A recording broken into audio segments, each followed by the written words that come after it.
नमस्कार प्यारे बच्चों, और कैसे हैं आप लोग। पिछली क्लास में हम लोगों ने कैसे कैसे SN1, SN2, SNI, SNNGP ये सब अपन ने पढ़ा था। उसी के आगे कंटिन्यू करते हैं। तो अपन इसमें आज पढ़ेंगे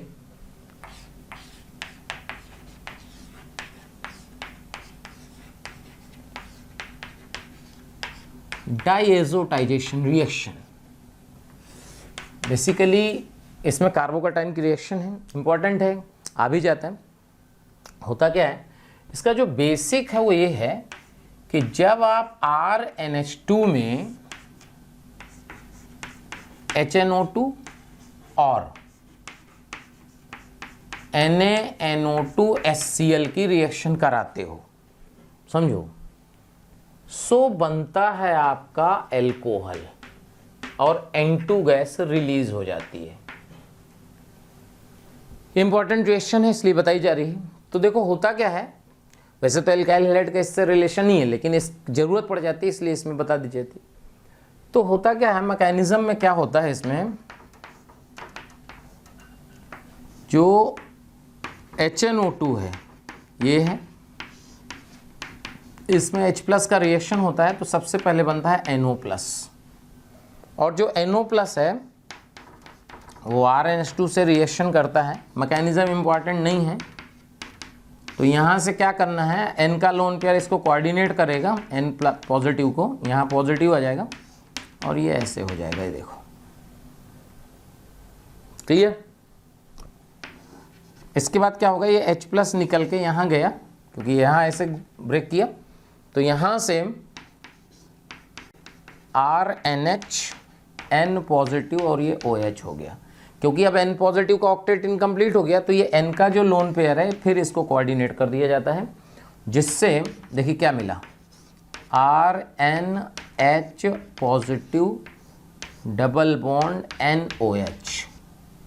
फिर ये H+ यहाँ से निकल के ये निकल जाता है और ये वाटर एलिमिनेट हो जाएगा इससे। तो इससे जो वाटर एलिमिनेट होगा उसके बाद की सिचुएशन देखिए क्या मिलेगा, RN, ये देखिए, और यहाँ N2 बहुत ही बेहतरीन लीविंग ग्रुप है, बेस्ट लीविंग ग्रुप में आता है, तो R+ बन जाता है। ये देखिए, यहाँ तक आप समझिए। R+ का बनना क्लियर करिए कि इसमें पॉजिटिव चार्ज जो है कार्बोकैटायन बना। अब ये जो कार्बोकैटायन बनता है इसके आगे समझिए क्या होता है, जब पॉजिटिव चार्ज बन गया एक बार, R+ बन गया ना, फिर इसमें वाटर का रिएक्शन होता है, जिससे ये बना और -H+ हो जाएगा, ये एल्कोहल बनता है। ये उसकी पूरी मैकेनिज्म में ज़रूरत नहीं है, बस आपको तरीका याद रखना कि भाई कैसे बनता है, तो ध्यान सुनिएगा। होता क्या है कि पॉजिटिव चार्ज इंटरमीडिएट है, इसका मतलब इसमें रीअरेंजमेंट ऑफ कार्बोकैटायन भी होगा। यह ध्यान रखिएगा कि अगर इसमें पॉजिटिव चार्ज बन रहा है ना, इसका मतलब इसमें जो है ये पक्का हो गया कि इसमें रीअरेंजमेंट ऑफ कार्बोकैटायन भी होना है। Clear, okay. तो देखो अब इसमें हम लोग बात करते हैं CKM। अब ये कहोगे CKM क्या है, इसको बोलते हैं क्लिक करो मेथड। क्लिक करो मेथड मतलब जिससे आपको इजी वे में तुरंत आंसर आ जाए।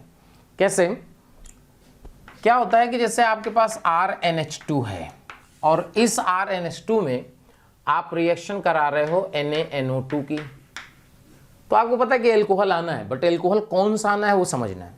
देखिए मैकेनिज्म कुछ नहीं करना है, सीधे आंसर, NH2- हटाइए, पॉजिटिव चार्ज बनाइए, NH2- हटाइए और पॉजिटिव चार्ज बनाइए। पॉजिटिव चार्ज बन गया, इतना सब करने के बाद पॉजिटिव बना था ना, डायरेक्ट बनाइए मन से, NH2- हटाइए, पॉजिटिव बनाइए और पॉजिटिव को रीअरेंज कर दीजिए, OH लगा दीजिए, आंसर आ गया। पहले बताओ समझ में आया, NH2- हटाइए, पॉजिटिव चार्ज लगाइए, रीअरेंज कर दीजिए और OH लगा दीजिए, ये आ गया डायएज़ोटाइजेशन। चेक कर लो क्या भाई, डायएज़ोटाइजेशन क्लियर हुआ कि डायएज़ोटाइजेशन में क्या करना है, देख लो।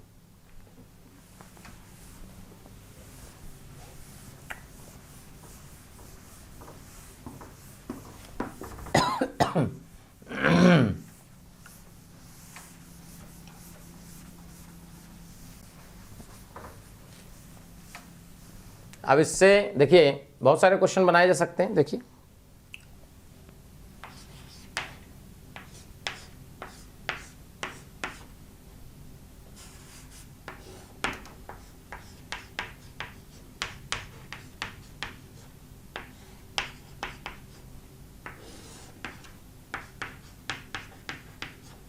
ये देखिए बोला प्रोडक्ट बताइए।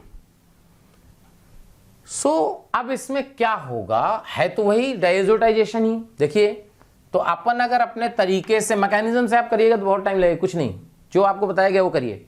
NH2 माइनस हटाइए, पॉजिटिव चार्ज बनाइए। तो NH2 माइनस हटाएंगे और जब पॉजिटिव बनाएंगे तो यहाँ पॉजिटिव चार्ज आया, ये देखो यहाँ OH। अब क्या इसमें रिंग एक्सपेंशन का क्राइटेरिया होल्ड कर रहा है? रिंग एक्सपेंशन क्राइटेरिया क्या बताए थे कि पॉजिटिव चार्ज डायरेक्ट रिंग से कार्बन से जुड़ा हो रहा है। तो अगर हम इसको ऐसे ब्रेक कर दें तो यहाँ प्लस और यहाँ माइनस, तो क्या ये यहाँ चला जाएगा? देखो, यानी ये जो है 6 मेंबर की रिंग हो जाएगी और यहाँ OH आया और यहाँ पॉजिटिव चार्ज है, ये देखो। और बाद में ये H+ अलग हो जाएगा तो ये बन गया आपका साइक्लोहेक्सेनोन। ये देखो, ये देखो, क्लियर? मतलब समझ में आया? देख लो, क्लियर है?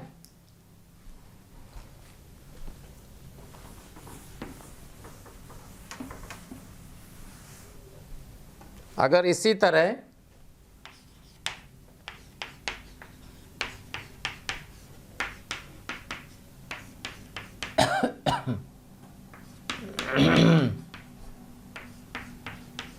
ये देखो, और इसमें जो है HNO2 लिखा है और प्रोडक्ट पूछा है, ये देखो, तो क्या ये वही रिएक्शन हो गई एक प्रकार से? तो HNO2 यहां से N2+ लीव करेगा, यहां पॉजिटिव आएगा, जो अपन ने बताया उस फॉलो कर लीजिए।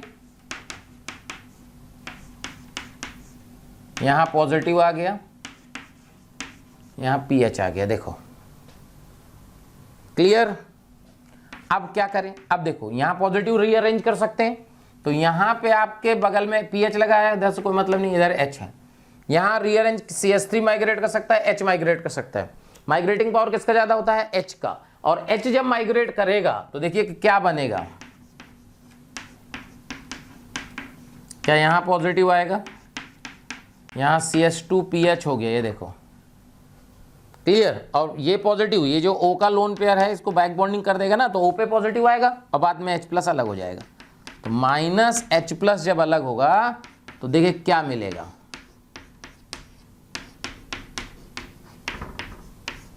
ये देखो, कहानी समझ में आई? तो ऐसा क्वेश्चन भी पूछा जा सकता है, देख लो, ठीक है भाई।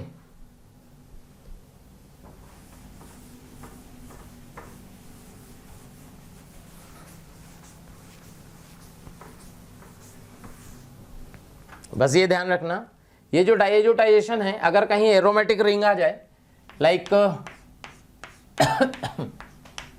इसमें मत अप्लाई करना, क्योंकि इसमें आप जब HNO2 की रिएक्शन कराते हो तो यहाँ पे ये यहीं पे रुक जाती है, यहाँ N2 लीव नहीं करती। क्यों? क्योंकि N और कार्बन के बीच में पार्शियल डबल बॉन्ड कैरेक्टर आता है। क्या ये बात समझ में आ रही है? देख लीजिए। तो बस यहाँ पे ध्यान रखना, इसमें NH2 माइनस हटा के पॉजिटिव लगा के OH नहीं लाना, ध्यान रखना।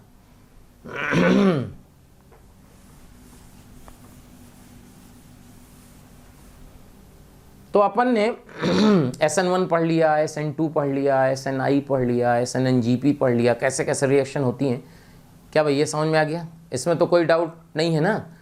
अब जो है क्या होता है कि बात जरा समझिए, इसके बाद हम लोग बात करते हैं कि भाई एक रिएक्शन और होती है SNAE।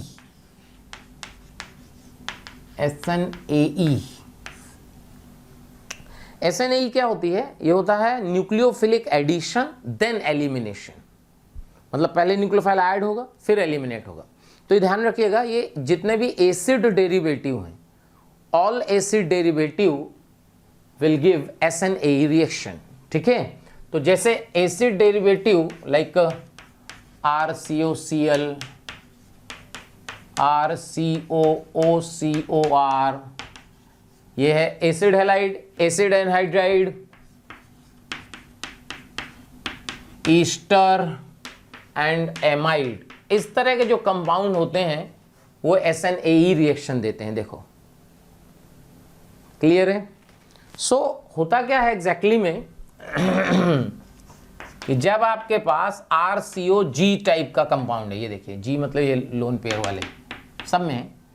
सो जब इसमें न्यूक्लियोफाइल का अटैक होता है तो कैसे होता है, ये यहां ब्रेक करता है और ये यहां ब्रेक करता है, तो RCO माइनस और यहां NU जुड़ गया और यहां G है, ये देखो पहला स्टेप। अच्छा, फर्स्ट स्टेप ही इसमें क्या होता है, RDS, ध्यान रखना। तो यहां से क्या होगा, O माइनस का प्लस आई इसको हटा देगा, तो यहां से आ जाएगा RCONU, ये देखो। इसलिए कहते हैं ये रिएक्शन क्या है, न्यूक्लियोफाइल ऐड हुआ और G माइनस निकला, साथ में G बने, यानी न्यूक्लियोफाइल क्या हुआ, एक ये भी तो न्यूक्लियोफाइल है, तो न्यूक्लियोफाइल एडिशन देन एलिमिनेशन। और इसकी बात हम लोग मेनली करेंगे ग्रिग्नार्ड रिएजेंट में, तो आप ग्रिग्नार्ड रिएजेंट में जरूर देखिएगा इसका RDS से कैसे कैसे रेट डिपेंड करता है, क्या है ना, इसमें डिटेल में नहीं जाते हैं।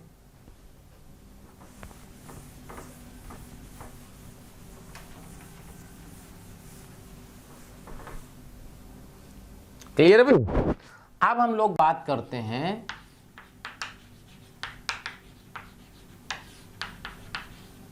एलिमिनेशन रिएक्शन की। किसकी बात करते हैं, एलिमिनेशन रिएक्शन। सब्स्टिट्यूशन हो गया, सब्स्टिट्यूशन के बाद आता है एलिमिनेशन। एलिमिनेशन जो है कई तरह का है, alpha elimination, beta elimination, gamma elimination, ठीक है। सो देखो अल्फा एलिमिनेशन, इसी को 1-1 एलिमिनेशन भी बोलते हैं, 1-1 एलिमिनेशन। अभी हुआ कि अल्फा एलिमिनेशन, 1-1 एलिमिनेशन, एलिमिनेशन का मतलब समझता है ऐसा कोई रिएक्शन जिससे कुछ निकल जाए। सो अल्फा एलिमिनेशन 1-1 एलिमिनेशन में क्या होता है, जैसे मान लीजिए CaCl3 है, इसमें हमने कोई बेस लाइक NaOH मिलाया, तो इससे बना ये, इसको बोलते हैं हम लोग डाइक्लोरो कार्बीन। देखो कैसे बना, यहां से सबसे पहले OH माइनस का रिएक्शन हुआ, OH माइनस ये एसिडिक हाइड्रोजन को निकाल दिया और ये बन गया, ये देखो एसिड बेस रिएक्शन। और फिर यहां से Cl माइनस, क्योंकि प्लस आई इफेक्ट माइनस का बहुत तगड़ा होता है, Cl माइनस निकल गया और ये बन गया। यानी ये देखो कि इसमें हुआ क्या, क्या इसमें H और Cl निकला, देखो। अच्छा, H और Cl एक ही कार्बन से लगे थे, इसलिए 1-1 एलिमिनेशन या अल्फा एलिमिनेशन कहलाता है। क्या समझ में आ रहा है। दूसरा आता है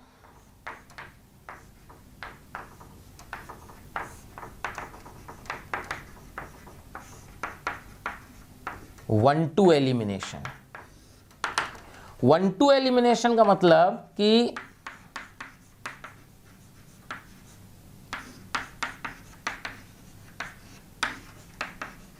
ये देखो, इसी को हम लोग क्या बोलते हैं,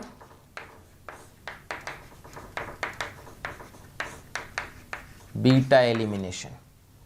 देखो यहां से मान लीजिए एक रिएजेंट लेते हैं हम, एल्कोहलिक KOH, क्या है अभी पता चल जाएगा थोड़ी देर में। तो एल्कोहलिक KOH क्या करता है कि ये H और ये Br, HBr एलिमिनेट करता है, क्या 1-2 हो गया, इसी को बीटा बोलते हैं। देखो तो यहां से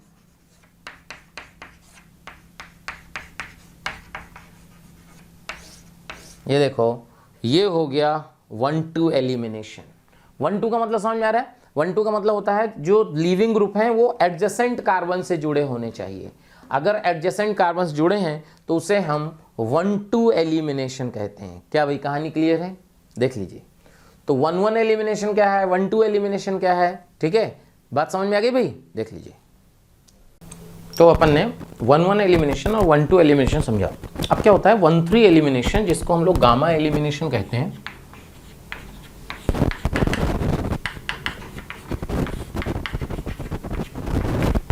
वन थ्री एलिमिनेशन, जैसे मान लीजिए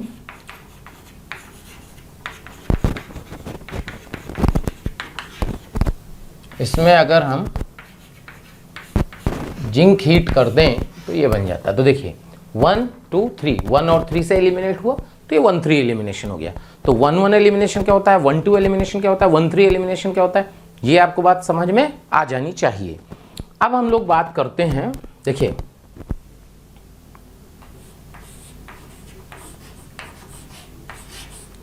डिहाइड्रो हैलोजिनेशन।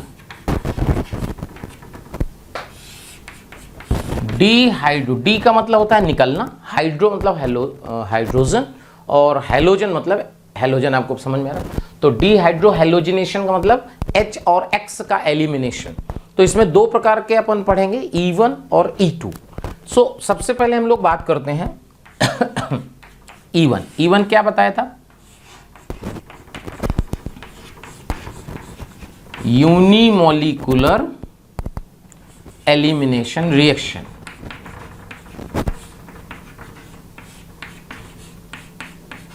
यूनिमोलिकुलर। सो अगर इसमें बात समझें कि मान लीजिए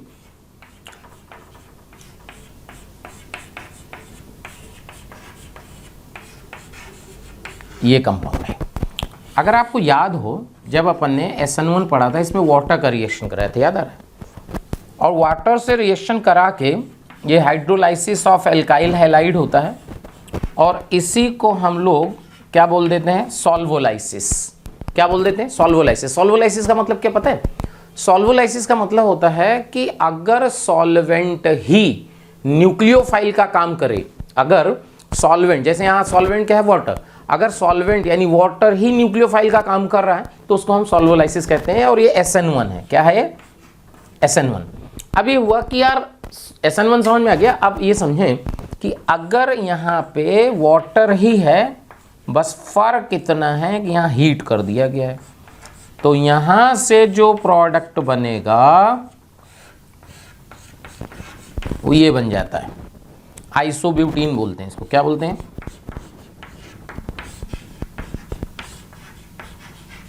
आइसोब्यूटीन। और ये जो है E1 प्रोडक्ट है। क्या है, ये जो प्रोडक्ट है ये E1 का है। अब ये समझो कि यार SN1 और E1, SN1 में अपन ने वाटर किया तो ये बना, और वाटर ही है, बस केवल हीट है तो ये बन गया। यानी SN1 और E1 में अगर आप ध्यान दें तो SN1 और E1 में बहुत भारी डिफरेंस नहीं है, केवल टेम्परेचर का फर्क है। यानी all the conditions of SN1 and E1 are same except temperature. At low temperature SN1 takes place and at high temperature E1 will take place. क्या क्लियर है? यानी अपने को ये बात समझ में आई कि यार E1 और SN1 में केवल टेम्परेचर का फर्क है। सो अगर हम ये देखें कि कंडीशंस फॉर SN1 क्या होंगी,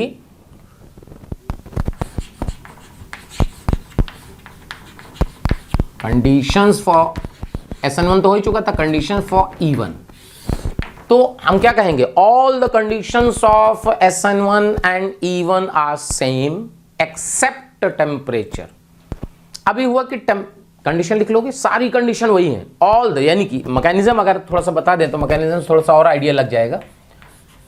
क्या होता है कि मैकेनिज्म में क्या होता है कि अभी कंडीशन की बात करते हैं तो इसमें क्या होता है कि सबसे पहला जो स्टेप होता है वो होता है आपका पॉजिटिव चार्ज का बनना।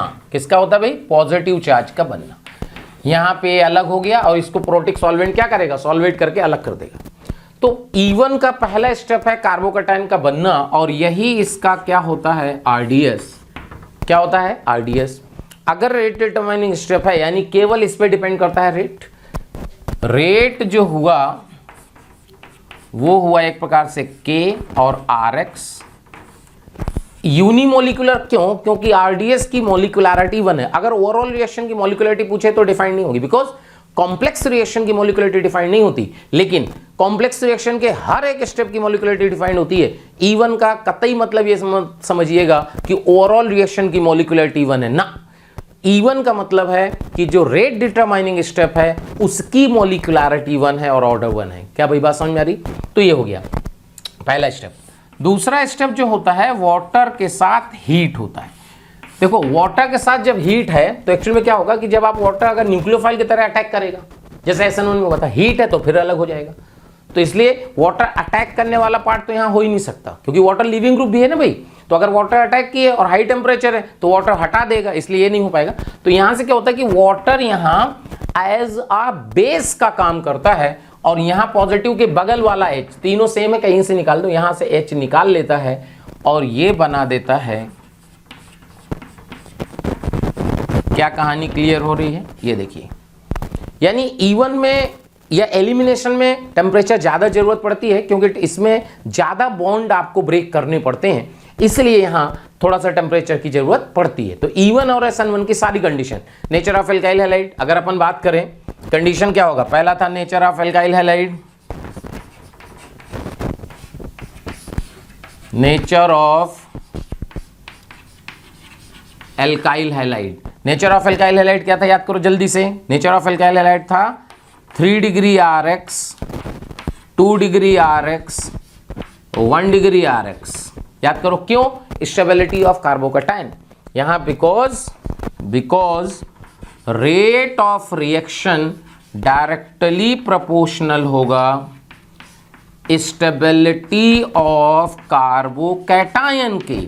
सो अगर 3 डिग्री आप एल्काइल हैलाइड लेते हो तो 3 डिग्री कार्बोकैटायन मिलेगा, 2 डिग्री लेते हो तो 2 डिग्री कार्बोकैटायन मिलेगा, इसलिए E1 का रेट 3 डिग्री का सबसे ज्यादा होगा। क्या कहानी क्लियर हो रही है? देख लीजिए। दूसरा था नेचर ऑफ सॉल्वेंट। सॉल्वेंट देखिए, क्योंकि इसमें क्या करना है? अलग करना है। अलग करना है तो आपको पोलर तो लेना पड़ेगा। प्रोटिक किस लिए लेते हैं? क्योंकि जो बना है Br- इसको क्या करना है? सेपरेट करना है। तो solvent should be polar protic.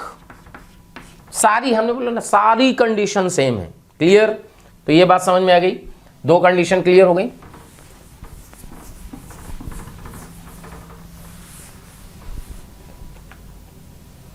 तीसरा condition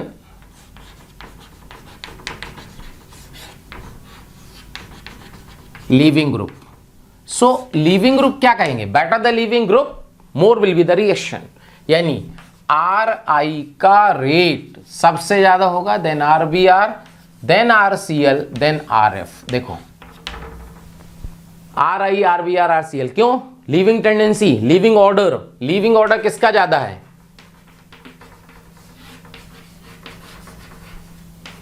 I minus Br minus Cl minus F minus. Clear? Better the leaving group more will be the rate. Clear?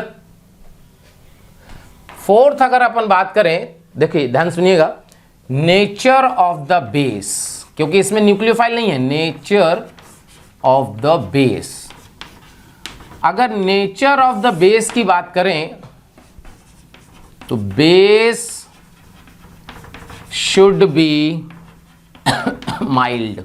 इस पे ध्यान रखिएगा, base should be mild. Mild मतलब poor base होना चाहिए। क्यों poor? क्यों यार? बेस ज्यादा हो, स्ट्रांग हो तो तुरंत बढ़िया एच निकाल लेगा, नहीं। अगर आपने स्ट्रांग बेस लिया तो समझिए दिक्कत क्या आएगी। स्ट्रांग बेस के साथ क्या होगा कि जो लीविंग ग्रुप लीव करके पॉजिटिव बनाता है उसके पहले ही वो एच निकालने लगेगा, तो फिर पॉजिटिव चार्ज बन नहीं पाएगा, तो फिर वो E1 नहीं होगी। इसलिए E1 के लिए बेस जो है माइल्ड होना चाहिए। फिफ्थ होगा टेम्परेचर। क्या कहेंगे? High temperature. High temperature. क्या कहानी समझ में आई? तो क्या आपको कंडीशंस फॉर E1 क्लियर हो गया? पहले पॉजिटिव चार्ज बनेगा, पॉजिटिव चार्ज रीअरेंज होगा, रीअरेंज होने के बाद फिर आपका ये प्रोडक्ट बनेगा। देखिए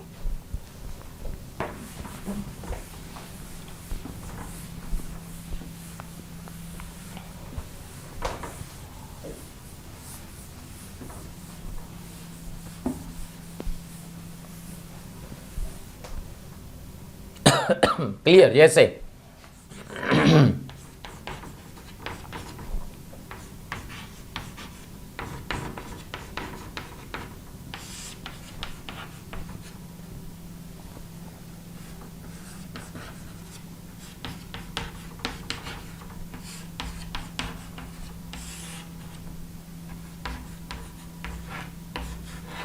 ये देखिए,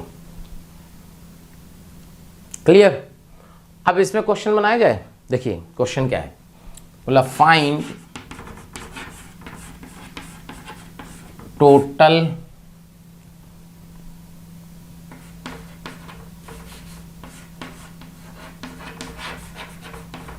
प्रोडक्ट्स, फाइंड टोटल प्रोडक्ट्स। देखिए अगर अपन बात करें टोटल प्रोडक्ट्स की, टोटल प्रोडक्ट्स में मेजर और माइनर नहीं देखे जाते, ध्यान रखिएगा। टोटल प्रोडक्ट्स में क्या देखे जाते हैं? सारे। सो अगर हम सारे प्रोडक्ट की बात करें, मेजर भी बात कर लेंगे अभी। देखिए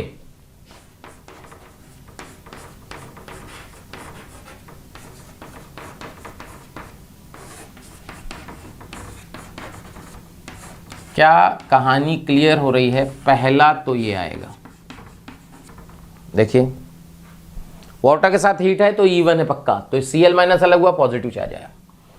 अब देखो पॉजिटिव चार्ज जब आया तो एक दो प्रोडक्ट तो यहीं से बन जाएंगे, दो प्रोडक्ट सीधे बनेंगे। कैसे?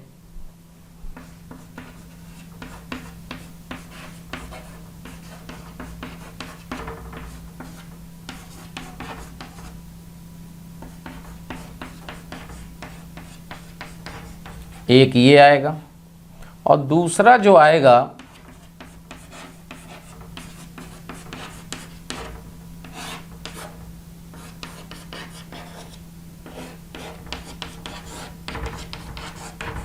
ये देखिए, दो प्रोडक्ट विदाउट एनी रीअरेंजमेंट बन गए। और खास बात ये जो आपको डबल बॉन्ड दिख रहा है ये ज्योमेट्रिकल शो करेगा, तो यहां दो प्रोडक्ट इसके आएंगे, सीस और ट्रांस भी बनेंगे। देखो क्लियर है? अब देखिए ये तो दो आए, इसके बाद इसमें हाइड्राइड शिफ्ट होगी। अच्छा इधर शिफ्टिंग नहीं हो पाएगी, क्यों नहीं हो पाएगी? क्योंकि 2 डिग्री से 1 डिग्री कार्बोकैटायन हम कभी नहीं बनाएंगे। तो यहां से अगर आप देखोगे CH3CPH C2H5 CH3 यहाँ पॉजिटिव और यहाँ पे आपका बन गया CH2 CH3। देखिए अब आप बात ध्यान सुनिएगा, यहां से पॉजिटिव से H, यहां H है नहीं, यहां से H निकलेगा तो डबल बॉन्ड आएगा, डबल बॉन्ड ये बन चुका है, इसका मतलब इसमें कोई प्रोडक्ट नहीं बन रहा। क्लियर करें?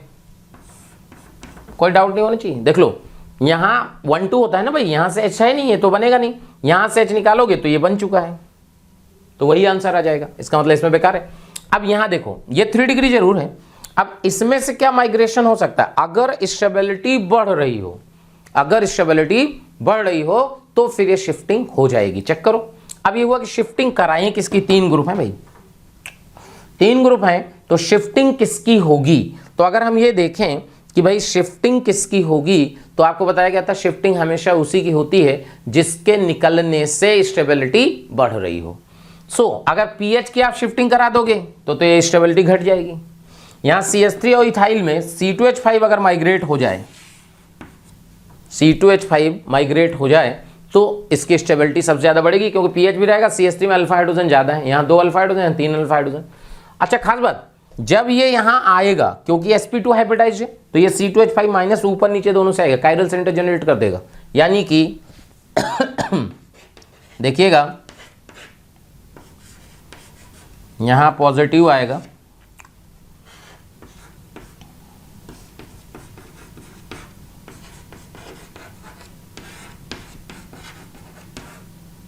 अच्छा कायरल सेंटर जनरेट नहीं हो पाया, क्यों? क्योंकि ये और ये दोनों सेम हो गए, तो कोई कायरल सेंटर नहीं, बहुत बढ़िया बच गए। अब यहां से क्या होगा? देखो यहां से फिर H नहीं है तो यहां से H निकलेगा केवल, तो यहां से फाइनल जो आंसर आएगा वो आएगा CH2 डबल बॉन्ड CPH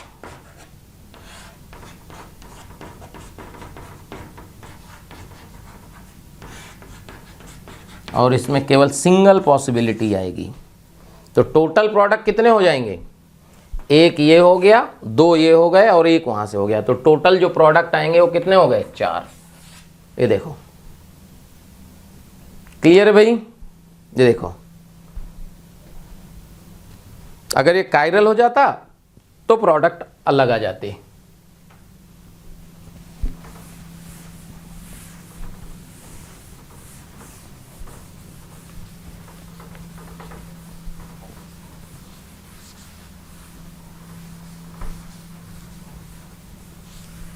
पहले बताओ E1 समझ में आया। E1 का क्या है, प्रोटिक सॉल्वेंट होगा, ठीक है, सॉल्वलाइसिस की तरह ही होती है, बट वो न्यूक्लियोफिलिक सब्स्टिट्यूशन नहीं है, एलिमिनेशन है। अब इसके बाद जो है, अब जो सबसे इंपॉर्टेंट है वो पढ़ने जा रहे हैं, बाईमोलिकुलर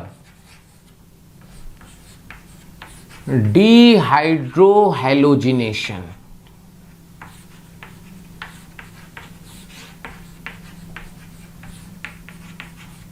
बाईमोलिकुलर डिहाइड्रोहैलोजिनेशन यानी कि E2। क्लियर। अब देखो होगा क्या, जैसे मान लीजिए वही कंपाउंड लेते हैं जो अपन ने E1 में लिया और इसका रिएक्शन कराते हैं एल्कोहलिक केवेज के साथ हीट। एल्कोहलिक केवेज के साथ हीट,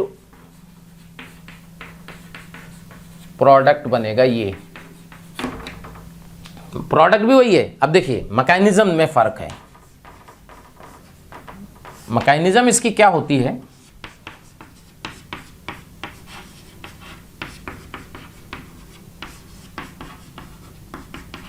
ये देखिए, इसमें एल्कोहलिक केवेज का मतलब होता है C2H5O-, ध्यान रखना, ठीक है। तो क्या होगा ये देखो, ये एसिड बेस रिएक्शन एक्चुअल में क्या होता है, 1,2 एलिमिनेशन होता है। तो जिस कार्बन से Br लगा है ना, उसका दूसरा यानी कि अल्फा, अगर ये कार्बन मान ले तो 1,2 वाला, तो दूसरे वाले से H निकलना है। अच्छा अब मान लो अगर इसमें सिंगल पॉसिबिलिटी है, अगर एक से ज्यादा पॉसिबिलिटी होती तो हम उस H को निकालते जिससे स्टेबल एल्कीन मिलती, यानी कि अल्फा हाइड्रोजन ज्यादा होते। तो यहां से क्या होगा कि ये H निकलेगा और ये Br निकलेगा। देखो तो ये दोनों प्रोसेस Br का निकलना और H का निकलना एक साथ होता है, यानी एक साथ होता है। इसका मतलब समझो कि इसमें क्या होगा, जो अलग हो रहा है उसको डॉटेड से लिखते हैं। एक यहां CH2 यहां अलग हो रहा है और ये बॉन्ड बन रहा है, देखो तो ये अलग होगा, ये अलग होगा, तो यहां भी आएगा। इसको बोलते हैं हम ट्रांजिशन स्टेट। और इसके बाद ये क्या होगा,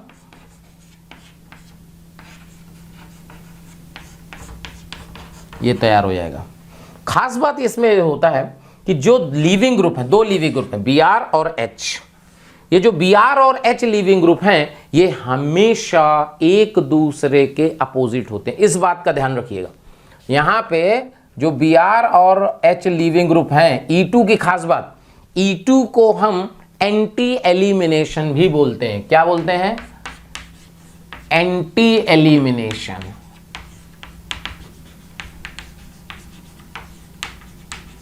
एंटी एलिमिनेशन। तो ये जो आपको Br दिख रहा है और H दिख रहा है, ये एक दूसरे के जस्ट एंटी हैं। देखो तो कभी भी E2 एलिमिनेशन होगा तो H और Br क्या होंगे, एग्जैक्टली अपोजिट होंगे। ये जो भी एलिमिनेट हो रहे हैं E2 में वो हमेशा अपोजिट होंगे।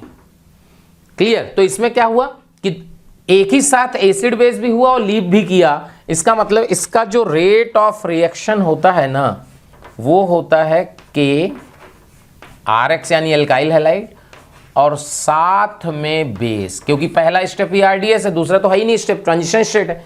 तो ऑर्डर क्या हुआ, सेकंड। मॉलिक्यूलरिटी क्या हुई, सेकंड। क्योंकि ये सिंगल स्टेप रिएक्शन है इसलिए इसकी मॉलिक्यूलरिटी डिफाइंड है। देख लीजिए, नोट कर लीजिए।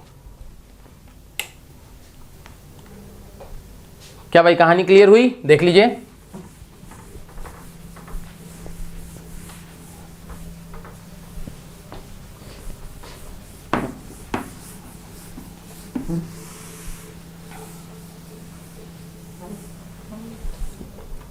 ये जो एंटी एलिमिनेशन है इसका मतलब क्लियर हो रहा है, ध्यान रखना Br और H अपोजिट होने चाहिए।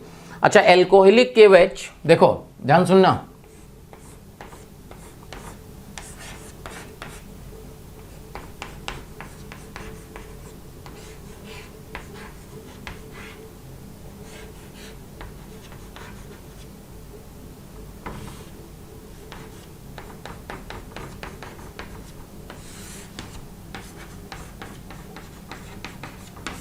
ये देखिए अगर ये प्रोडक्ट आ जाए और बोला इसका प्रोडक्ट बताइए, तो जनरली हम लोग क्या पढ़ते हैं भाई, हम लोग ये पढ़ते हैं कि हमेशा हम उस एल्कीन को बनाते हैं जिससे क्या हो, एल्कीन स्टेबल, उस एल्कीन को बनाते हैं जो स्टेबल हो। तो इसमें क्या दो प्रोडक्ट बन सकते हैं, देखो एक यहां से Br एक यहां से H, यानी एक तो बन सकता है आपका डबल बॉन्ड CH2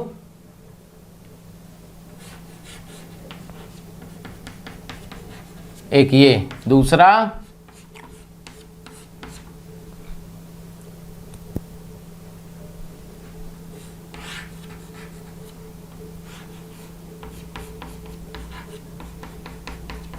ये, और तीसरा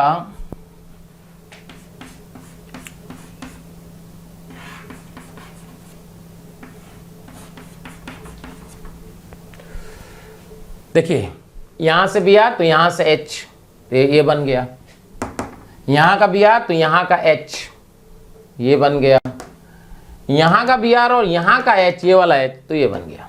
अब देखो वैसे आप देखोगे तो सबसे स्टेबल एल्कीन यही है, बिकॉज इसमें नंबर ऑफ अल्फा हाइड्रोजन 8 आएंगे, 8 अल्फा हाइड्रोजन।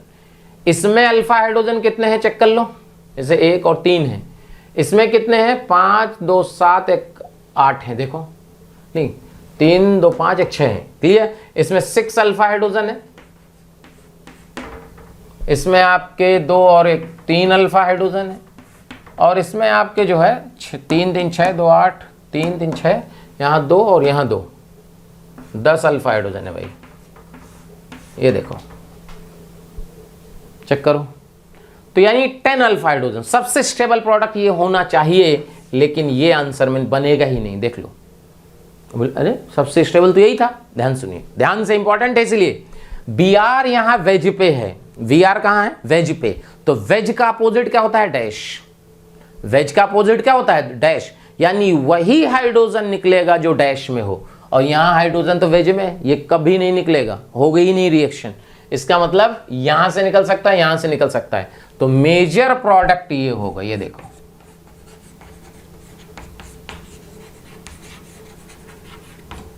ध्यान रखना भाई। अब एंटी एलिमिनेशन हमेशा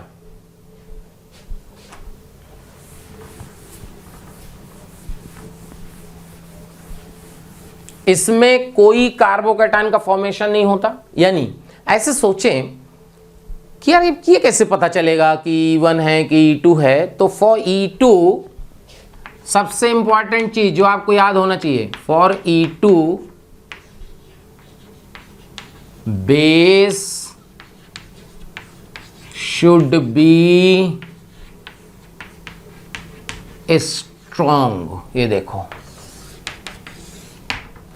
इसीलिए आपको बताया गया था कि E1 में बेस को क्या रखते हैं माइल्ड।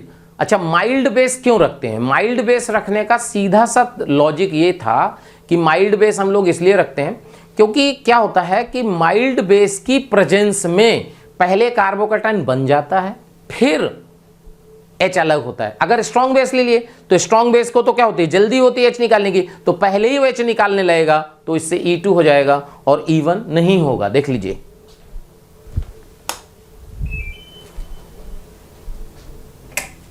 क्या समझ में आ गया। तो अगर आपको E2 समझना है तो E2 के लिए ध्यान रखिएगा कि बेस हमेशा स्ट्रॉन्ग होना चाहिए। अब देखो अब इसमें क्वेश्चन देखो बहुत बढ़िया बढ़िया क्वेश्चन बनते हैं। कैसे, जैसे क्वेश्चन ये आया कि भाई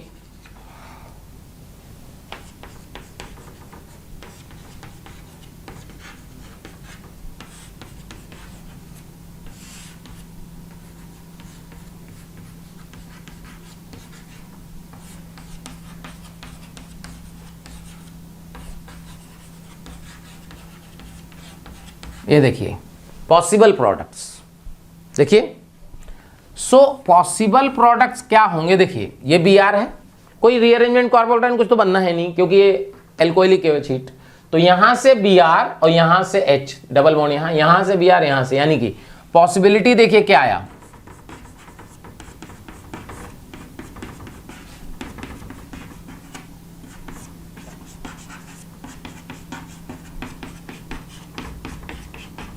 ये है 1 ब्यूटीन और ये है 2 ब्यूटीन, चेक करिए। अच्छा खास बात, जो 2 ब्यूटीन बन रहा है उसमें ज्योमेट्रिकल है, इसमें सिस और ट्रांस होगा, तो जो ट्रांस होगा, क्योंकि ट्रांस स्टेबल होता है, तो trans 2 butene will be the major product. तो टोटल प्रोडक्ट आएंगे, total possible product equal to 3। समझ में आया? यहां ज्योमेट्रिकल है 2 और यहां 1।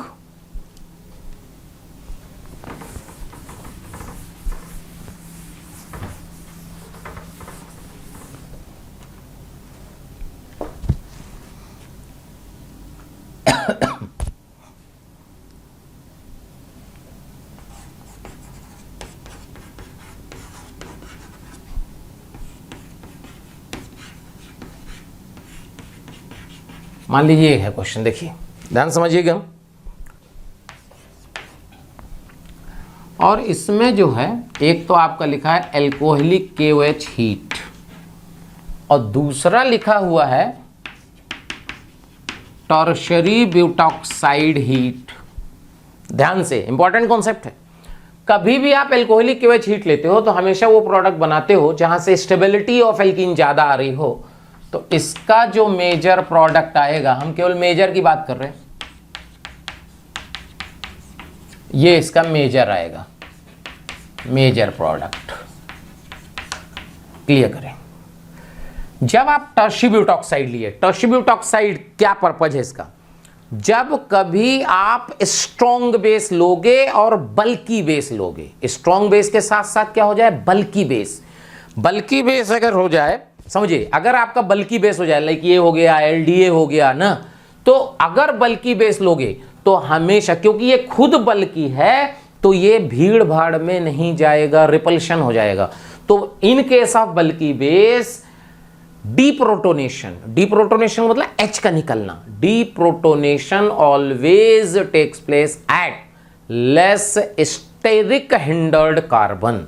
यानी ये H यहां से भी निकाल सकता है, यहां से भी निकाल सकता है। कहां से निकालेगा? यहां से। क्यों? क्योंकि ये लेस स्टेरिक हिंडर्ड कार्बन है। इंपॉर्टेंट कॉन्सेप्ट है। तो यहां से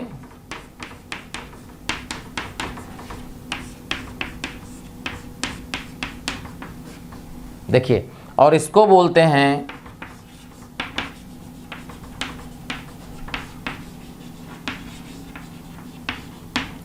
हॉफमैन प्रोडक्ट। क्लियर? और इसको बोलते हैं सेटजेफ प्रोडक्ट।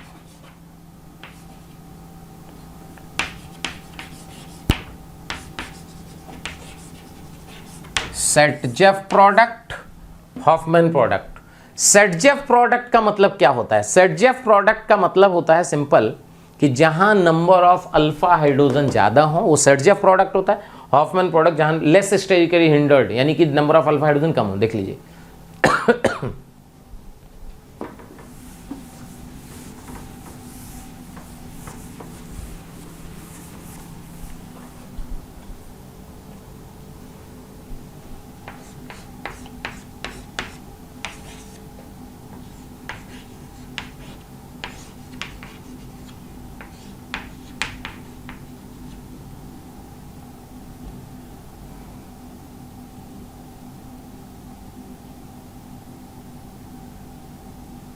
यहां से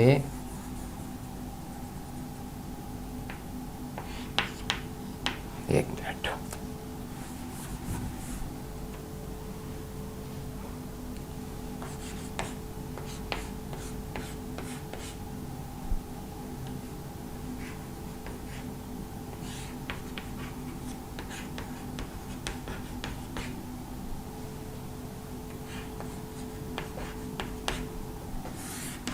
देखिए अगर यहां पे एल्कोहलिक KOH हीट और यहां LDA हीट प्रोडक्ट, यहां पे क्या होगा, यहां पे जो प्रोडक्ट बनेगा, ध्यान दीजिएगा,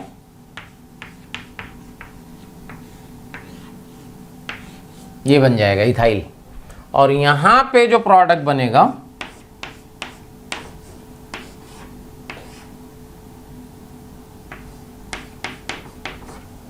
ये देखिए, क्लियर। LDA का मतलब समझ में आता है, देख लिए नहीं,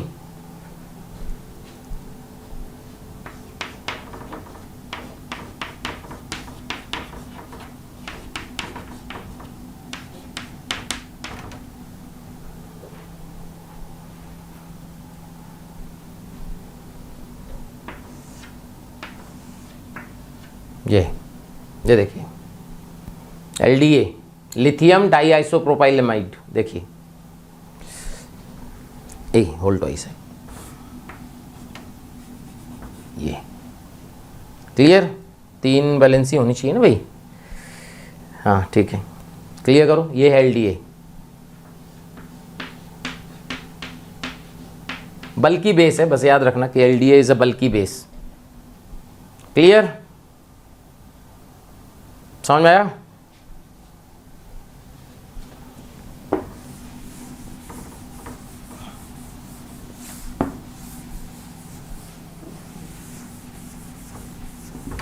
तो ये समझ में आया कि भाई E1 E2 क्या है। एक क्वेश्चन और कभी कभी आ जाता है,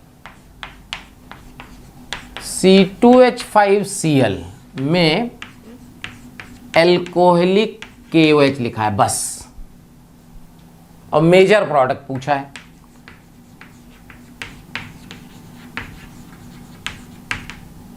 एक्चुअली में क्या होता है कि लोग क्या करते हैं, रट लेते हैं कि कभी भी एल्कोहलिक KOH आया, एलिमिनेशन E2, और प्रोडक्ट क्या हो जाएगा इसका, इथीन। नहीं, इसका जो मेजर प्रोडक्ट होगा वो ध्यान रखना डाईइथाइल होगा इसका मेजर प्रोडक्ट। अब कुछ लोगों को लग रहा होगा अरे यार हम लोगों ने तो एल्कीन पढ़ा है। एल्कीन कैसे बनेगा, अगर यहां पे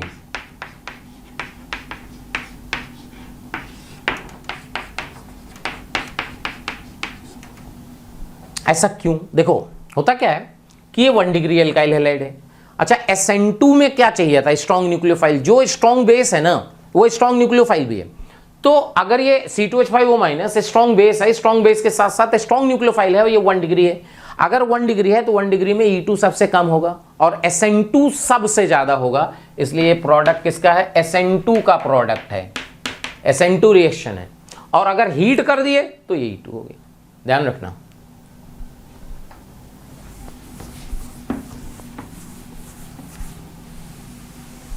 अब देखो, अब थोड़ा सा और कॉन्सेप्ट समझें।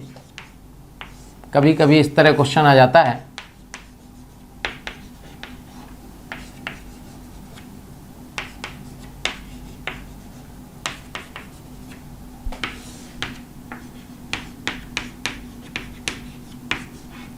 ये लो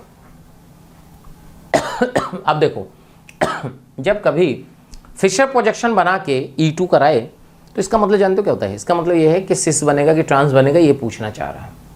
तो अब क्योंकि ये फिक्स्ड है तो इसमें या तो सिस बनेगा या ट्रांस बनेगा, दोनों नहीं बनेंगे। क्यों, क्योंकि अगर फिक्स्ड नहीं होता तो दोनों बना देते हैं, लेकिन यहाँ तो एक ही बनाना। अब ये सिस ट्रांस कैसे बनाना है, इसमें क्या करना है ध्यान से, क्योंकि जनरली लोगों का ये क्वेश्चन गलत हो जाता है। ठीक, अब इसमें क्या करना है, अगर आप इसका न्यूमैन प्रोजेक्शन बना लो, क्या बना लो, न्यूमैन प्रोजेक्शन। देखो न्यूमैन प्रोजेक्शन कैसे बनाते हैं, ये कार्बन, ये फ्रंट कार्बन, पीछे रियर कार्बन। ध्यान सुन ले एक लाइन में, ये कार्बन जैसा दिया है वैसे ही खींच दो आप। यहां पीएच जो लेफ्ट में है लेफ्ट में लगा दो, जो राइट में है राइट में लगा दो, लगा दिए। ठीक है, अब इसके बैक कार्बन, ये कार्बन है। अब ये कार्बन क्या है, एक ऊपर एक नीचे है, तो ये नीचे देखो ये H है।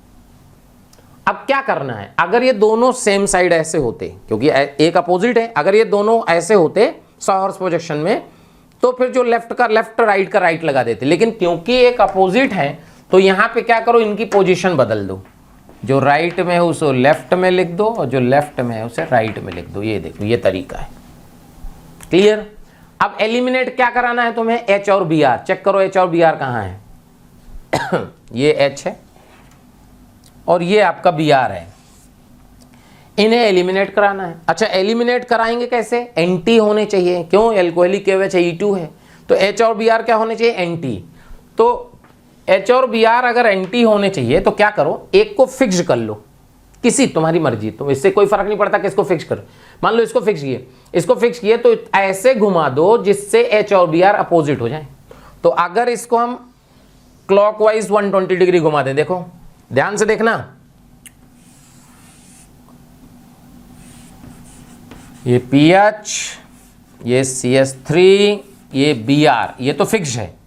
और जिसको घुमा है देखो, ये गया H यहां गया PH, यहां गया CH3। चेक करो क्या H और Br अपोजिट हो गए? अब हो जाएगा -HBr। ये देखो, और जब HBr निकले तो देखो ध्यान से क्या बना, बचा क्या? बचा क्या? ये निकल गया और ये निकल गया। तो ध्यान से देखना भाई, यहां PH, यहां CH3, क्लियर, और यहां CH3, यहां PH। ये देखो कभी कभी ऑप्शन में इस तरह भी बना देता है, तो आपको अगर आपको ये पता नहीं है तो आप समझ ही नहीं पाइएगा। तो क्या PH सेम साइड, तो ये सिस प्रोडक्ट हो गया। देखो चेक करो, उसको आप बनाना है तो ऐसे बना दो, C एक में PH, एक में CH3, PH। समझ में आया? बहुत आसान सा तरीका है, तुरंत हो जाएगा। देख लो, बस आपको समझ में आ जाए। न्यूमैन बना लो, खट से रिवर्स करो और आगे सब जगह काम आएगा। ये देख लो।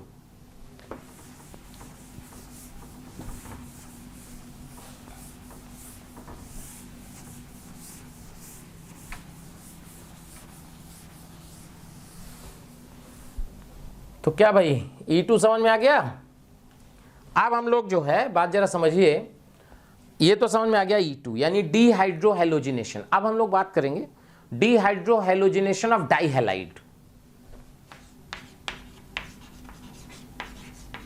Dehydrohalogenation of dihalide. Dehydrohalogenation of dihalide. देखिए एक मिनट देखिएगा, जैसे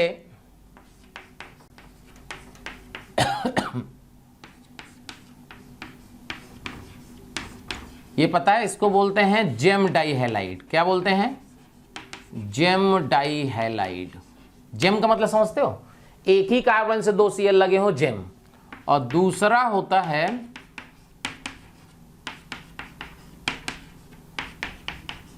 ये है विसिनल डाइहैलाइड।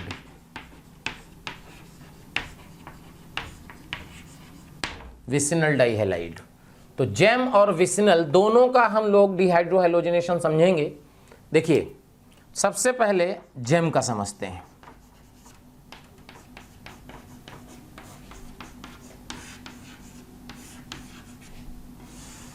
इसमें अगर हम एल्कोहलिक KOH हीट कर दें तो एल्कोहलिक KOH हीट क्या करता है? डिहाइड्रोहेलोजिनेशन। यहां से Cl, यहां से H निकाल देगा तो यहां प्रोडक्ट आ जाएगा, ये देखिए ये बन गया, देख लो। अच्छा अब क्या है, Cl का जो लोन पेयर है ये रेजोनेंस में है, यानी इस C और Cl के बीच में पार्शियल डबल बॉन्ड कैरेक्टर है, देख लो। तो अगर आप इसमें एल्कोहलिक KOH मिलाओगे तो अब रिएक्शन इसमें नहीं होगी। क्यों नहीं होगी? क्योंकि एल्कोहलिक KOH इतना बेसिक नहीं होता है कि इसको ही निकाल पाए। इसके लिए हमें और स्ट्रॉन्ग बेस की जरूरत पड़ती है, ठीक है। तो इसके लिए हम लोग यूज करते हैं इसमें NaNH2। NaNH2 ध्यान रखना, NaNH2 क्या करेगा फिर, ये H और ये Cl निकालेगा और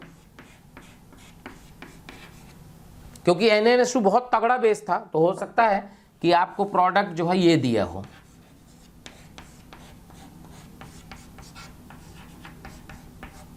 ये समझ में आया क्यों? एसिडिक हाइड्रोजन होता है, acidic hydrogen, acid base reaction final हो गई, बाद में से वाटर मिला दो, एसिडिफाई कर दो, एल्काइन बन जाएगा। देख लो, चाहो तो आप इसमें डायरेक्ट, कोई जरूरी नहीं कि एल्कोहलिक OH में लो इसमें, क्योंकि जो एल्कोहलिक KOH काम कर लेगा वो NaNH2 पक्का कर लेगा, क्योंकि NaNH2 is a stronger base then alcoholic KOH। यानी इससे डायरेक्ट आप लिख सकते हो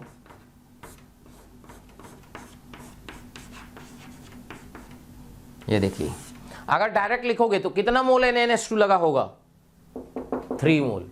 3 मोल समझ में? 3 मोल, 2 मोल तो डिहाइड्रो और 1 एसिड बेस के लिए।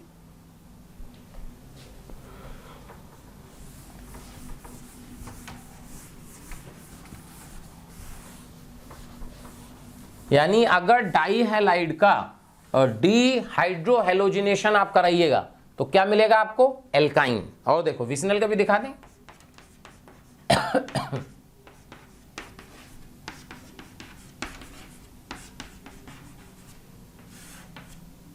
First alcoholic KOH heat, then NaNH2 heat, जिससे प्रोडक्ट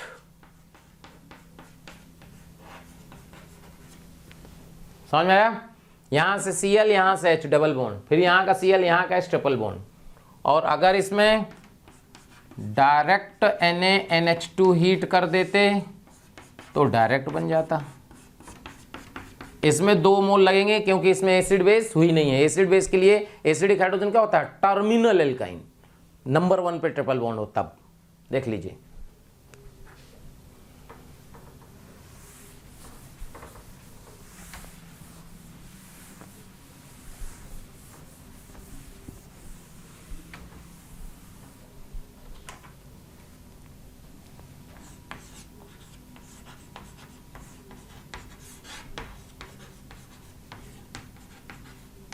डीहैलोजिनेशन,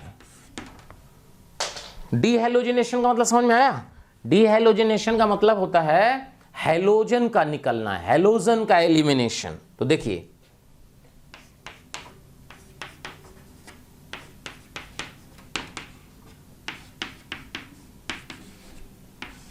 ये विसनल डाइहैलाइड है। इसमें अगर हम रिएजेंट ध्यान रखिएगा भाई, जिंक हीट,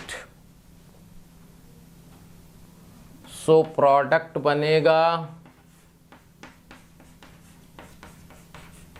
जिंक हीट, और Mg हीट भी ले सकते हैं, जनरली जिंक हीट ही लेते हैं। क्लियर? एक रिएजेंट और है जो आपको याद रखना है,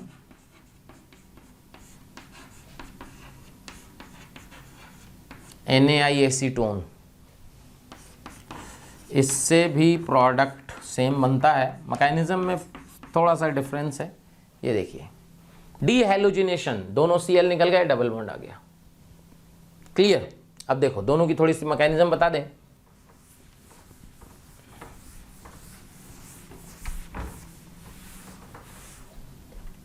वैसे मैकेनिज्म का बहुत रोल नहीं है, प्रोडक्ट पता होना चाहिए। देखिए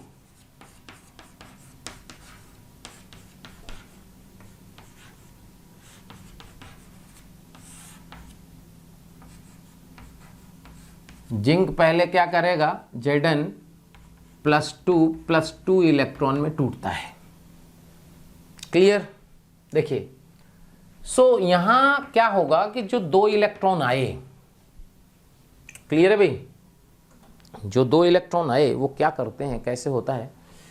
ये 2 इलेक्ट्रॉन, अब कुछ लोगों को लग रहा है कि ये अलग होगा, यहां नहीं, ये 2 इलेक्ट्रॉन इसके एंटी बॉन्डिंग में जाके अटैक मारते हैं। और जब ये इलेक्ट्रॉन, ध्यान सुनिएगा, ध्यान से, गड़बड़ मत करना भाई, समझना।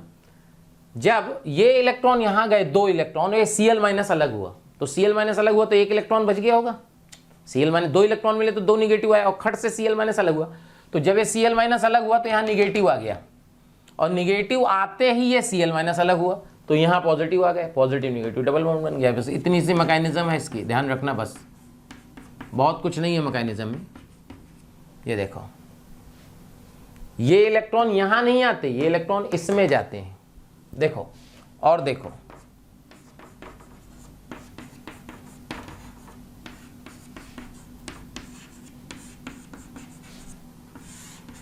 और ध्यान रखना एलिमिनेशन E2 है। E2 का मतलब दोनों Cl जब लीव करेंगे तो अपोजिट लीव करने चाहिए। यहां अगर हम NaIacetone तो यहां क्या होगा I minus, I minus, Na का मतलब I माइनस। I माइनस क्या करेगा, इसको लोन पेयर कोऑर्डिनेट करेगा। देखो जब इसको दिया तो यहां निगेटिव आया और ये निगेटिव ICl करके अलग होता है, तो ये निगेटिव यहां आया, खट से Cl माइनस बाहर हुआ, प्रोडक्ट बन गया। ध्यान रखना साथ में क्या बनेगा, ये देखो, ये देखो ICl समझ में आ रहा है। ये इसको आपस में रिएक्ट किया इसलिए ICl बना है। ये I यहां नहीं जाता, ये आपस में रिएक्ट करता है। देखो ये साइड प्रोडक्ट पूछ सकता है, इंपॉर्टेंट हो सकता है, देख लो। क्लियर, नोट कर लो।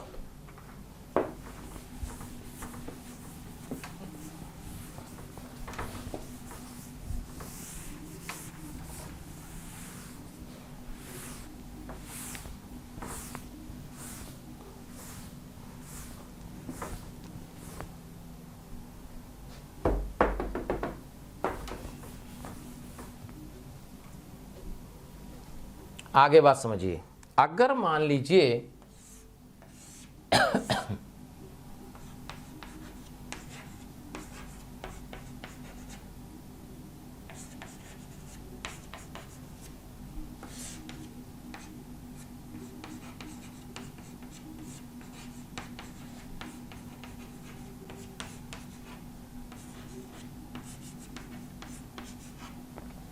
प्रोडक्ट तो दोनों का सेम ही आएगा। अब इस तरह क्वेश्चन को बदले जानते हो क्या होता है, आपको बताना है कि ये सिस बनेगा कि ट्रांस। जो बताया गया अगर वही फॉलो करोगे तुरंत आंसर आएगा। फॉर्मूले वॉर्मूले रटना पटना सब बेकार की चीजें हैं। देखो भाई जो जो जरूरी चीज है कि रटने से काम आ जाएगी तुरंत, जो समझ में आता है। देखिए यहाँ पे क्या करिए, ये देखिए न्यूमैन बनाइए। बहुत अगर आप न्यूमैन बनाना आता है खट से बन जाएगा। ये आ गया, Cl नीचे लगाना है, पीएच इधर दिया था इधर कर दो और CH3 यहाँ कर दो, ये लो। अब Cl अपोजिट नहीं है ना, तो एक को फिक्स करके दूसरे को उतना घुमा दो जिससे Cl अपोजिट आ जाए। तो कैसे घुमाओगे, देखो इस Cl को 120 घुमा दो, तो यानी कि क्या करो, इसको तो फिक्स रहने दो, ये फिक्स है देखो, और इसको घुमाओ तो यहाँ Cl आ गया, ये देखो यहाँ PH आ गया और यहाँ पे CH3 आ गया। अब दिख गया, चेक करो, Cl अपोजिट, खट से Cl2 बाहर, और फाइनल आंसर जो आया वो आ गया PH CH3 PH CH3। Cis form है भाई, ये देख लो, सिस। क्लियर।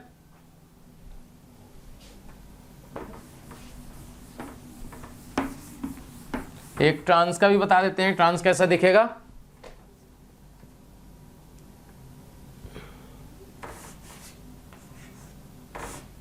मान लो इस तरह होता, कोई दिक्कत नहीं। देखो न्यूमैन बनाइए। न्यूमैन कैसे बनाएंगे, ये गया यहाँ PH,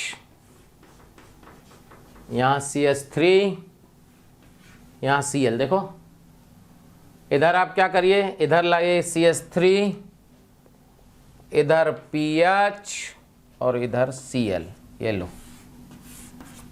कितने डिग्री घुमाने से Cl अपोजिट हो जाएंगे, देख लो कितना, 60 डिग्री।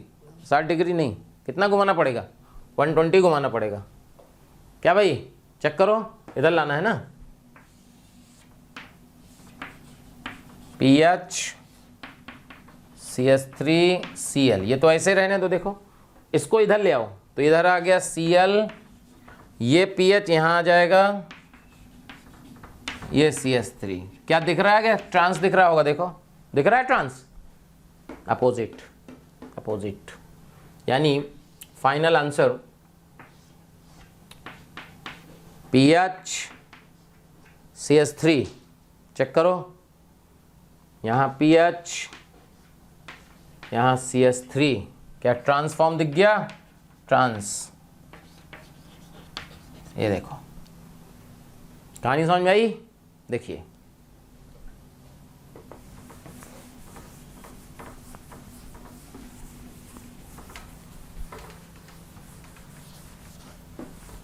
समझ में आया E2, देख लो। अब हम लोग बात करेंगे E1CB।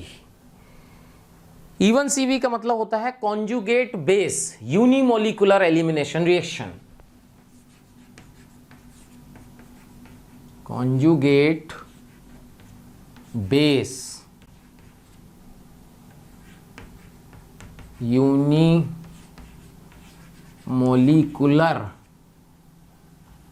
Elimination.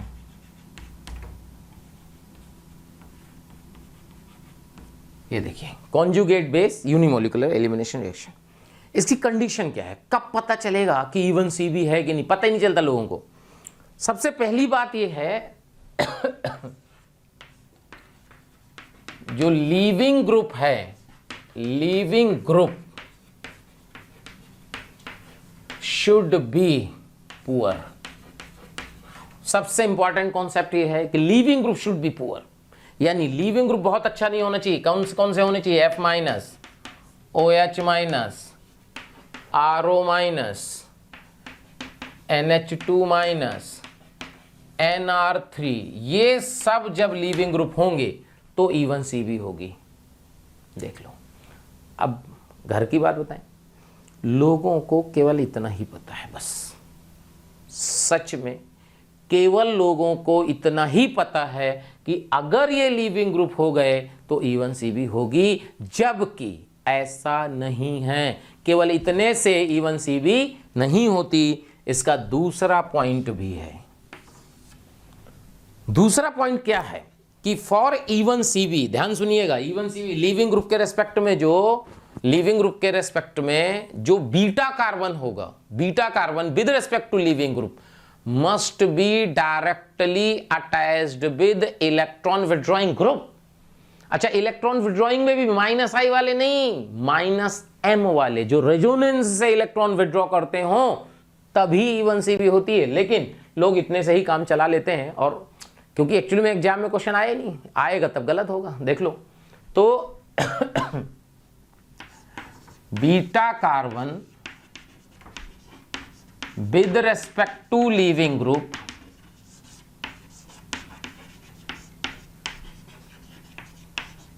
must be directly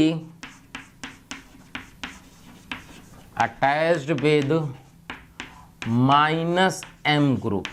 ध्यान रखिएगा, ये देखिए जब ये दोनों कंडीशन सेटिस्फाई होंगी तब E1CB होगा। ये नहीं कि जहां देखे बस ये लीविंग ग्रुप देखे, लोग जनरली क्या करते हैं, ये देखते हैं।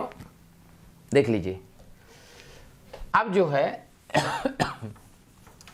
एक एग्जांपल से आगे बढ़ा जाए। थोड़ी क्लास लंबी हो सकती है क्योंकि अगर पूरा करना है तो पढ़ना तो पड़ेगा। देखिए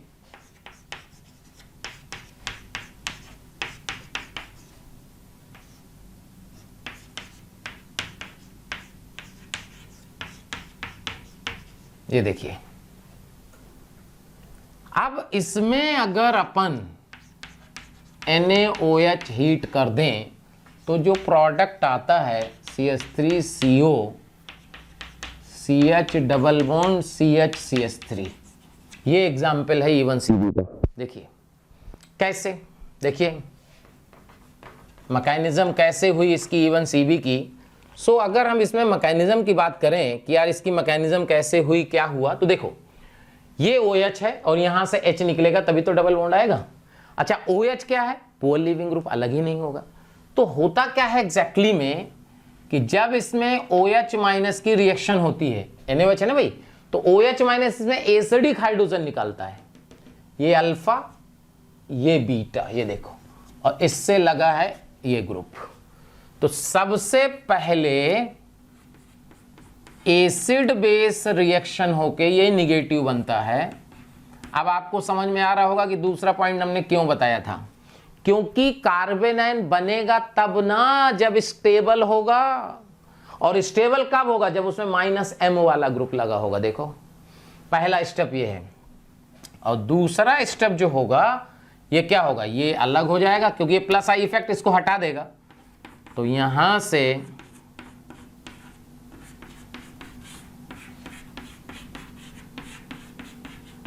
ये देखिए,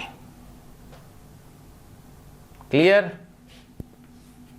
रिवर्सिबल होता है, क्लियर। और ये इसका आरडीएस है, सेकेंड स्टेप आरडीएस है।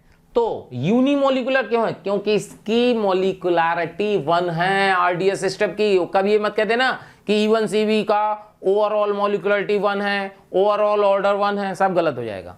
पहली बात, कॉम्प्लेक्स रिएक्शन है, ओवरऑल मोलिकुलरिटी डिफाइंड नहीं है। अच्छा, अगर कहा जाए ऑर्डर ऑफ E1CB क्या होता है?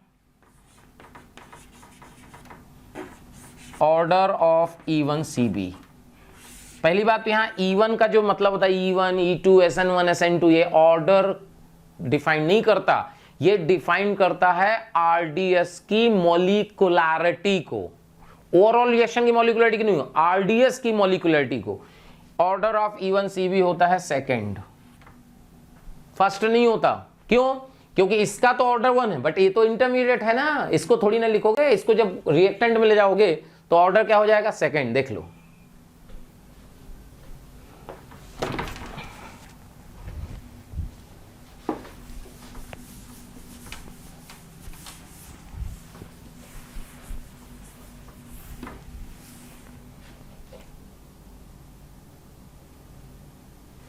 देखिए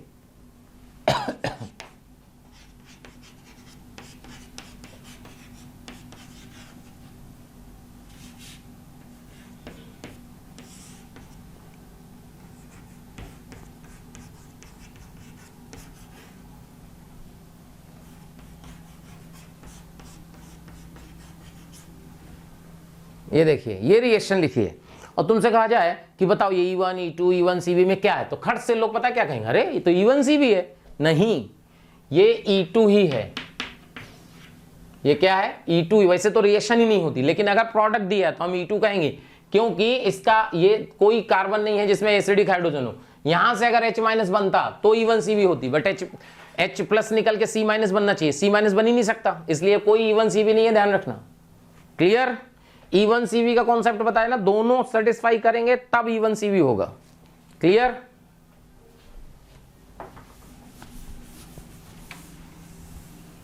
अब क्या होता है इसी से रिलेटेड,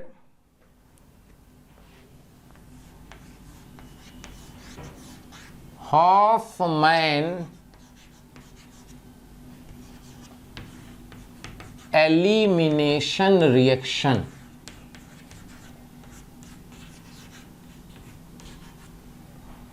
हॉफमैन एलिमिनेशन रिएक्शन। अब ये हॉफमैन एलिमिनेशन रिएक्शन क्या है? देखिए होता क्या है, इसका जो रिएजेंट होता है वो होता है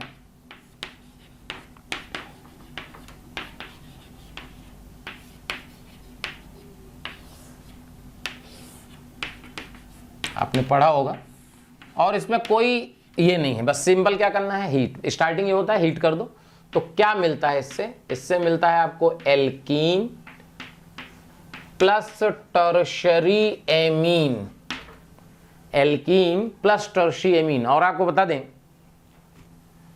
खास बात यह है कि बहुत सारे लोग, आपने पढ़ा भी होगा, नेट पे भी सर्च करोगे तो आपको मिल जाएगा, बहुत सारे लोग जो है इसको पता क्या बोलते हैं, इसको बहुत सारे लोग बोलते हैं E1CB।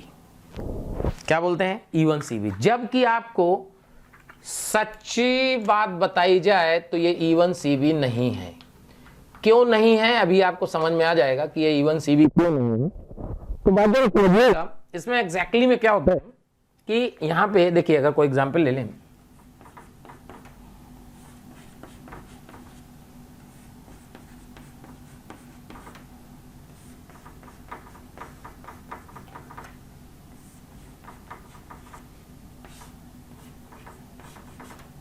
इस तरह का, देखिए R1, R2, R3, R4 को जो है हम लोग ऐसे बना दिया।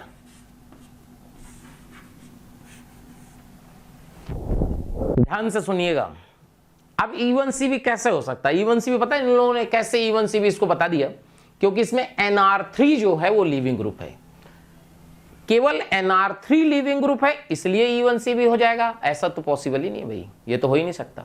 देख लो, तो इसलिए इसमें होता क्या है देखो हीट करो, ये OH माइनस यहां बेस ऑलरेडी है, ये OH माइनस पता क्या करता है? एसिडिक हाइड्रोजन निकालता है, एसिडिक हाइड्रोजन। अच्छा, एसिडिक हाइड्रोजन कौन सा निकालता है? जो लीविंग ग्रुप है उसके बीटा कार्बन से, और एग्जैक्टली निगेटिव निकलता नहीं है, मतलब एग्जैक्टली निगेटिव बनता नहीं है, क्योंकि रेजोनेंस में है ही नहीं वो, इतना एसिडिक हाइड्रोजन ही नहीं है। तो यहां से आप देखो, ये N के रेस्पेक्ट में बीटा कार्बन, इसमें तो है ही नहीं, इसमें आप देखोगे N के रेस्पेक्ट में बीटा कार्बन, तो ये है, ये बीटा है, इसमें है ही नहीं, कोई मतलब नहीं है, इसमें ये है। तो आपको प्रोडक्ट बनाने के लिए क्या करना है? आपको प्रोडक्ट बनाने के लिए देखना है कि बीटा कार्बन में कौन सा बीटा हाइड्रोजन किसका ज्यादा एसिडिक है। एक ये है और एक ये है, ये 1 डिग्री है, ये भी 1 डिग्री है, लेकिन यहां इसका प्लस आई ज्यादा है, क्या ये ज्यादा एसिडिक है? तो इसका मतलब यहां से H निकलेगा और ये पूरा लीप कर जाएगा, यानी प्रोडक्ट देखना क्या बना देंगे। जो 3 डिग्री एमीन की बात हो रही थी वो ये बनेगी, और जो एल्कीन है वो ये बनेगी। ये देखो, चेक कर लो। यानी आपको क्या करना है कि बीटा हाइड्रोजन जो ज्यादा एसिडिक हो बस वहीं से एल्कीन बनाना है, और बाकी से क्या बना देना है? Tertiary amine. कुछ लोग सोचते हैं कि नाम है हॉफमैन एलिमिनेशन तो हमेशा हॉफमैन प्रोडक्ट आएगा, ऐसा भी नहीं है कि हमेशा हॉफमैन प्रोडक्ट आएगा। जैसे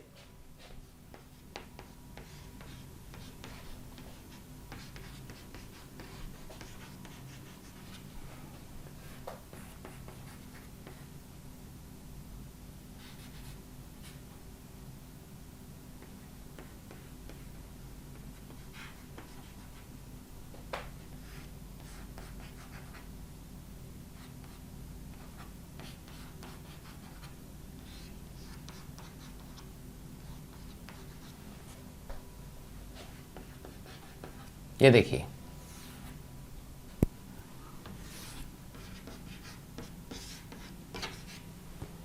प्रोडक्ट क्या चेक करना है इसके रेस्पेक्ट में? अल्फा, ये बीटा हो गया, ये तो है ही नहीं, अल्फा बीटा हो गया, अल्फा बीटा हो गया। अब ये चेक करो कि सबसे ज्यादा एसिडिक यहां कौन है बीटा कार्बन में? ये वाला।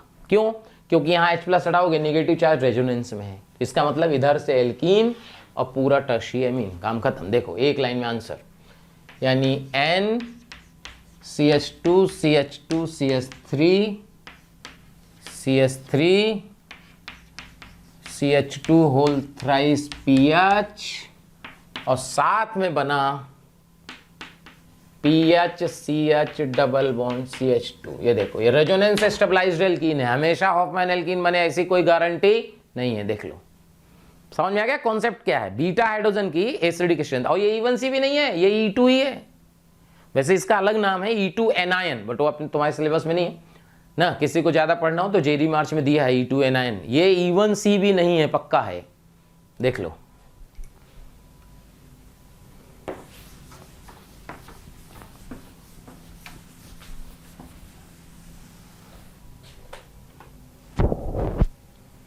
अब हम लोग पढ़ने वाले हैं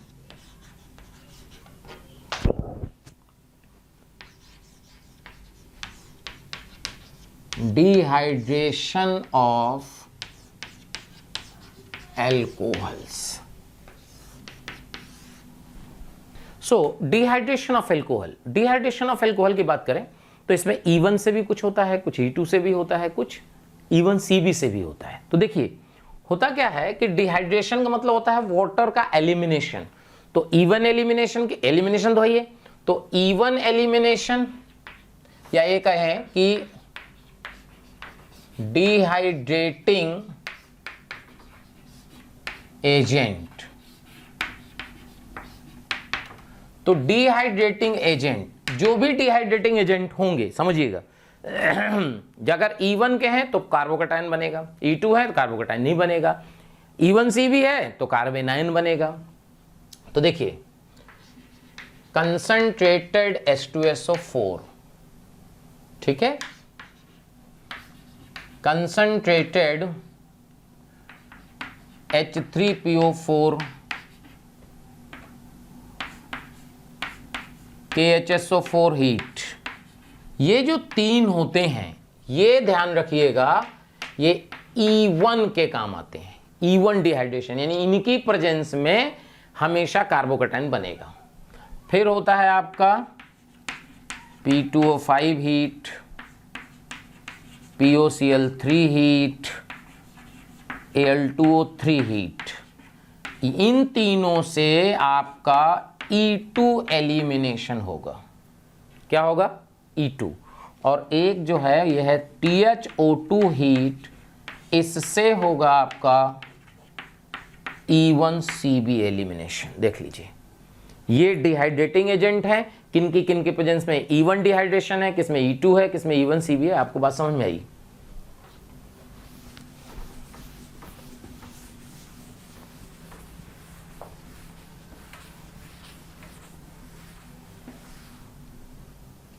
क्या भाई कहानी क्लियर हो रही है? अब आता है E1 वाला, E1 डिहाइड्रेशन। सो जैसे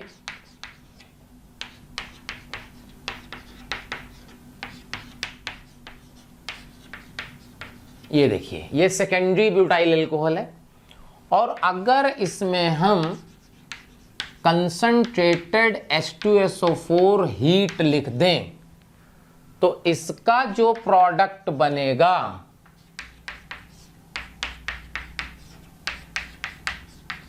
ये देखिए, ये प्रोडक्ट बनेगा 2-ब्यूटीन। इसमें सिस और ट्रांस दोनों बनेंगे और ट्रांस मेजर हो जाएगा। अगर इसकी मैकेनिज्म की बात करें, इसकी मैकेनिज्म क्या होगी तो देखिए CH3CHOH CH2CH3 में सबसे पहले H+ की रिएक्शन होती है। H+ क्या करेगा, इसके जो लोन पेयर हैं इस पे H+ अटैक करेगा, और देखिए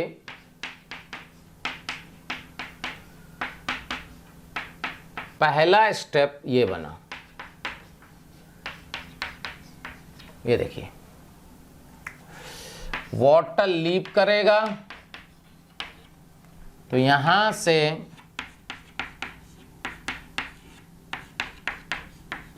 ये देखिए भाई पॉजिटिव चार्ज, अगर इंटरमीडिएट पॉजिटिव चार्ज आ गया, आपको क्या बताया गया था, रीअरेंजमेंट की पॉसिबिलिटी है तो जरूर होगी। तो इसमें रीअरेंजमेंट है नहीं क्योंकि 2 डिग्री से 2 डिग्री। फिर क्या होगा, -H+, H+ यहां से निकल जाएगा। कहां से निकालना है, जहां से स्टेबल एल्कीन मिलेगी। तो आंसर आ गया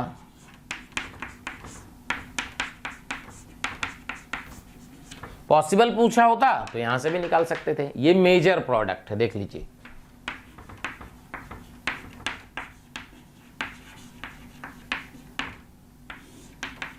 मेजर प्रोडक्ट। समझ में आया E1 डिहाइड्रेशन। अच्छा E2 में क्या होगा, सिंपल OH और बगल से H निकालो, डबल बॉन्ड। कोई E2 में कोई कार्बोकैटायन का फॉर्मेशन नहीं होगा। देख लीजिए ये E1 डिहाइड्रेशन है।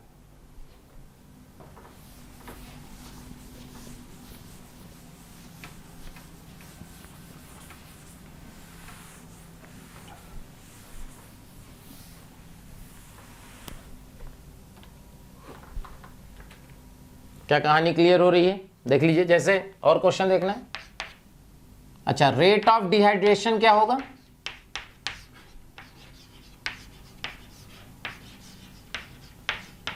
रेट ऑफ डिहाइड्रेशन जो होगा डायरेक्टली प्रोपोर्शनल होगा स्टेबिलिटी ऑफ कार्बोकैटायन के। ये देखिए क्लियर। तो OH वाटर निकालने के बाद जो पॉजिटिव चार्ज बनेगा उसकी स्टेबिलिटी देख लो कार्बोकैटायन की, जिसमें स्टेबल कभी कभी क्या होगा कार्बोकैटायन सेम आ जाएगा, तो स्टेबिलिटी ऑफ एल्कीन देख लेंगे भाई, किसमें एल्कीन ज्यादा स्टेबल है उससे आंसर आ जाएगा। देखिए जैसे क्वेश्चन आ जाए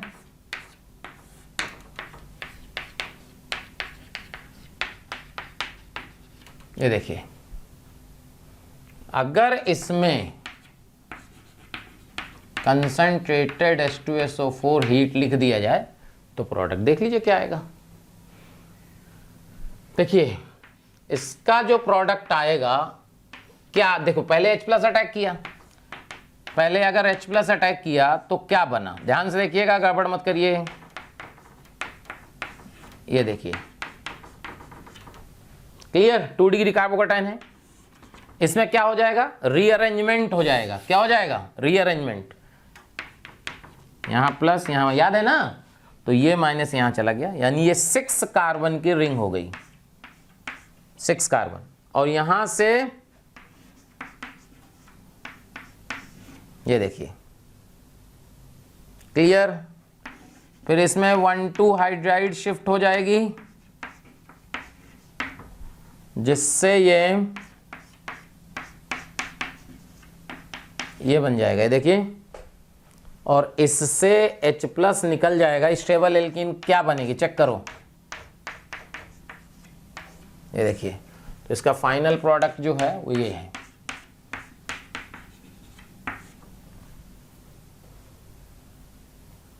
क्लियर है, क्लियर, देख लीजिए।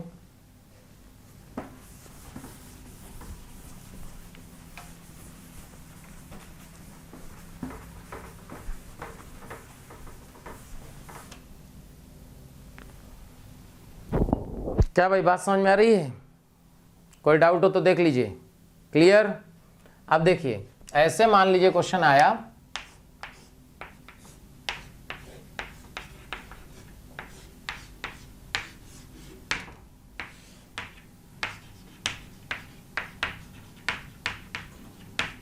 ये देखिए, अब इसका आपको आंसर बताना है क्या होगा। देखिए सबसे पहला काम यहां पे पॉजिटिव चार्ज बनाना, ये समझ में आया कि नहीं, H+ अटैक किया, वाटर निकला, पॉजिटिव चार्ज आया। अब इसके आगे समझते हैं, जब ये पॉजिटिव चार्ज आया तो क्या ये इस रिंग के लिए रिंग एक्सपेंशन का क्राइटेरिया होल्ड कर रहा है, फुलफिल कर रहा है, तो यहां से देखो ये वाला बॉन्ड ब्रेक किया, क्लियर करो, यहां प्लस यहां माइनस, याद है ना, तो ये वाला माइनस यहां अटैक कर गया, तो ये वाली रिंग लेफ्ट वाली ये तो 5 की ही रही, और ये रिंग जो है 6 कार्बन की हो गई, चेक कर लो। और पॉजिटिव चार्ज कहां है, यहां जुड़ने के यहां पे, ये देखो। अच्छा ये पॉजिटिव, अब देखो इस रिंग के लिए डायरेक्ट पॉजिटिव चार्ज जुड़ा, यानी ये रिंग भी एक्सपेंड कर जाएगी, और जब ये रिंग एक्सपेंड की तो ये गया यहां माइनस यहां प्लस, याद है, ये वाला माइनस यहां जुड़ गया, तो ये कुल मिला के ऐसा कंपाउंड तुम्हारे को दिखेगा, ये देखो। और बाद में -H+ कर दोगे, नंबर ऑफ अल्फा हाइड्रोजन ज्यादा, तो ये इसका जो है मेजर प्रोडक्ट। क्लियर है, क्या समझ में आया, अभी कोई डाउट हो तो पूछ लो, देख लो। एक्चुअल में क्या है कि यार पढ़ाने को तो बहुत ज़्यादा सारा पढ़ाया जा सकता है, बट लिमिटेशन है, क्रैश कोर्स है, क्रैश कोर्स में अपने पास इतने लेक्चर ही नहीं है कि आपको बहुत सारा डिटेल में पढ़ाया जाए, लेकिन कोशिश अपन ने काफ़ी की कि आपको एल्काइल हैलाइड से रिलेटेड जो चीज़ें हैं वो आपको क्लियर हों। कुछ कुछ और रिएक्शन है, आप ध्यान रखिएगा। कभी भी RX का रिएक्शन KCN से होता है तो RCN बनता है, सबको समझ में आता है, लेकिन ध्यान रखना ये 1 डिग्री एंड 2 डिग्री के लिए ही होता है।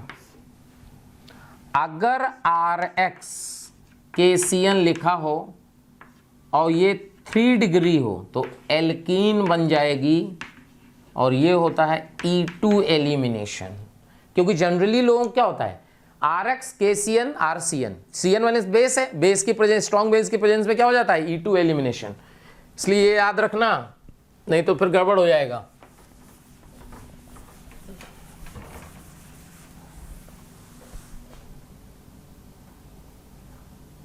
यानी अगर कभी इस तरह का कंपाउंड लिखा हो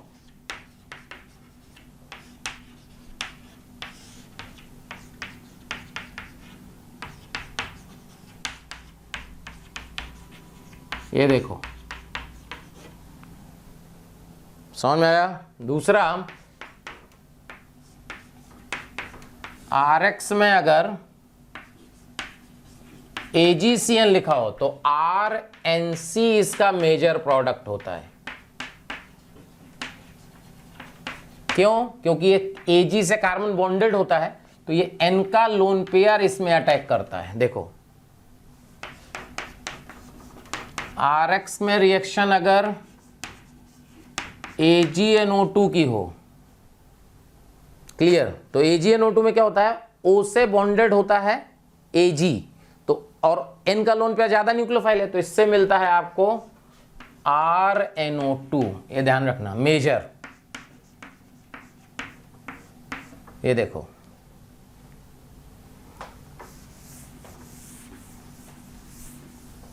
और अगर RX का रिएक्शन KNO2 से हो तो O- की न्यूक्लियोफिलिसिटी ज़्यादा होती है, RONO और RNO2 दोनों बन सकता है, लेकिन ये मेजर होगा। देखो, क्लियर? पहले बताओ समझ में आया? देख लो, कोई डाउट हो तो बोलो। क्या भाई समझ में आ रहा है? तो ये जो है काम खत्म करते हैं एल्काइल हैलाइड का। बाकी आप और भी पढ़ सकते हैं, बुक से पढ़ सकते हैं। कोशिश की गई है कि सारा सब कुछ बता दिया जाए, लेकिन कुछ कुछ छूटा है, हमारे को भी समझ में आता है, लेकिन इससे आपका काम सारा हो जाएगा, इस बात की गारंटी है। आप इतना अगर पढ़ लेते हैं, अच्छे से समझ लेते हैं कब E1 होना है, कब E2 होना है, कब SN1, कब SN2, क्या कंडीशन, तो आपका काम सारा हो जाएगा। ठीक है बेटा, थैंक यू।